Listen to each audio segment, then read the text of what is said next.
Now, there's so much to review in our Pre-Calculus 2 class, but I'm keeping this somewhat brief and trying to kind of emphasize the basics here. Just because you do have access to all of the previous lectures, you can go back to those in review mode. You can go back to the old online homework assignments and look at those in review mode. So the review would definitely go beyond this, but I just wanted to kind of re-explain some of the basics just so that we hear it again, because it sets up such a foundation for everything we did in this class. So starting with just right triangle trigonometry, which when we're dealing with right triangles, what we'll typically use is that Sohcahtoa. So helping us find sine, cosine, tangent. So in this picture here, we're given x equals 2. So I know this is 2 right there. R equals 7, so that's 7 right there. And we want to find exact values for sine of A, cosine of A, tangent of A. So we're just focused here at this angle A, not even knowing the measurement of it, but that's fine because in calculating sine, cosine, tangent, we're just looking for a ratio of side lengths. So the angle is just telling us kind of where we're standing. And then from there, it's all about these ratios of opposite over hypotenuse, adjacent over hypotenuse, or opposite over adjacent.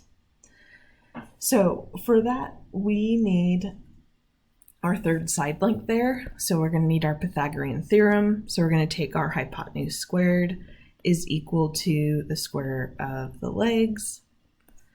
And then I'm going to solve for y, so 49 minus 4 equals y squared, so 45 equals y squared. And let's see, we're going for exact values. So when I take the square root here, which again, square root of both sides, we typically do plus or minus, but since this is geometry, it'll only be positive. So we'll have y equals, and the square root of 45, if I want to reduce that down, what I would do is think about things that multiply into, or sorry, divide out of 45 that are perfect squares. I would see I could divide out a 9 and I would have a 5 left over if I did that. And then with that, square root of 9 is equal to 3, and then I'd still have a 5 trapped underneath there. So that makes this side 3 times the square root of 5.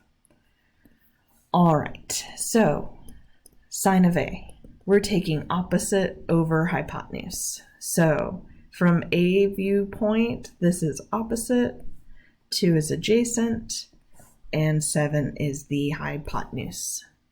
So sine of A, we would take the opposite over hypotenuse, and that's done. Cosine of A, we would take adjacent over hypotenuse. And then tangent of A is opposite over adjacent. So we just have those ratios of side lengths from our right triangle. All right, let's go into this next one here. So solve for the unknown sides of the given triangle. And with this one, we are given an angle. And something we should recognize is that 30 degrees is a special angle. We know a lot about trig functions at 30 degrees. So we might want to take a look at our unit circle with this.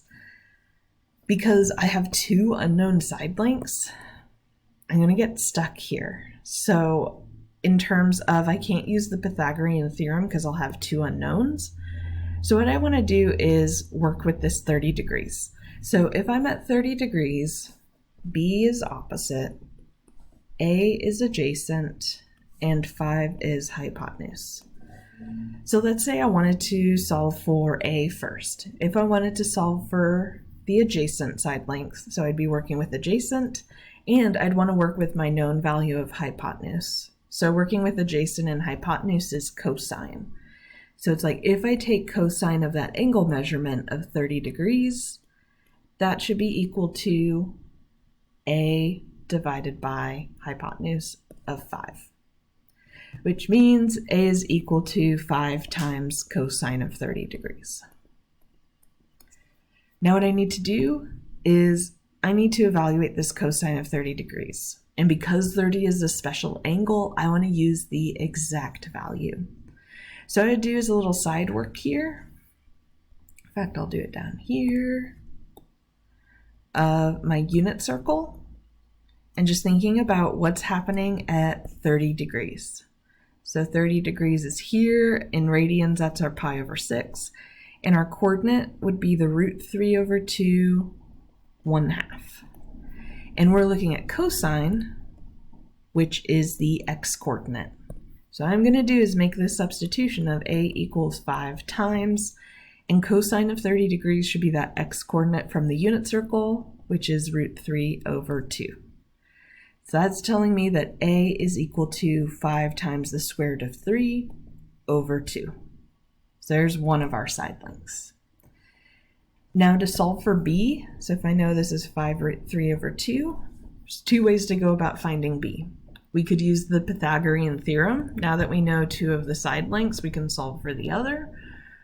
Or we could just do what we did there. So I'll go ahead and show you both. So why not? And then you can choose which is easier. The Pythagorean Theorem does get a little messy with this one, but I'll show you why that is.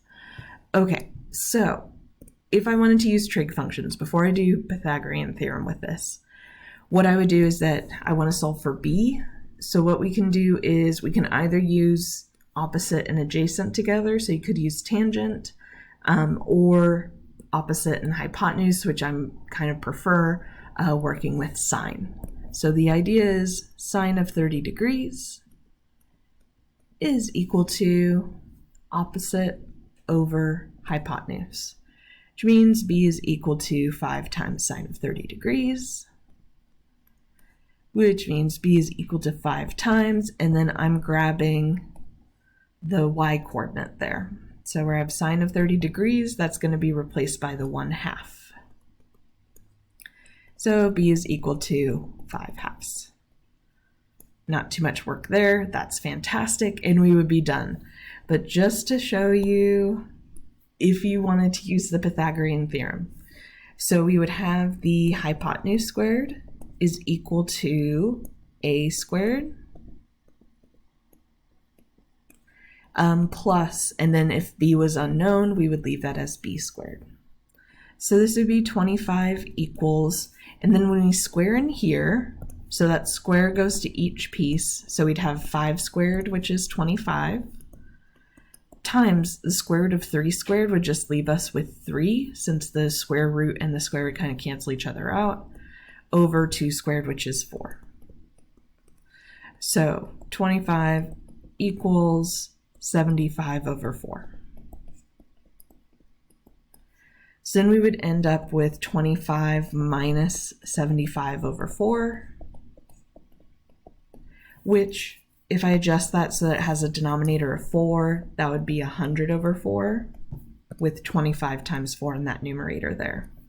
So this gives us 25 over 4 equals b squared, and if we take the square root of both sides, square root of 25 is 5, square root of 4 is 2, and you get to that same solution.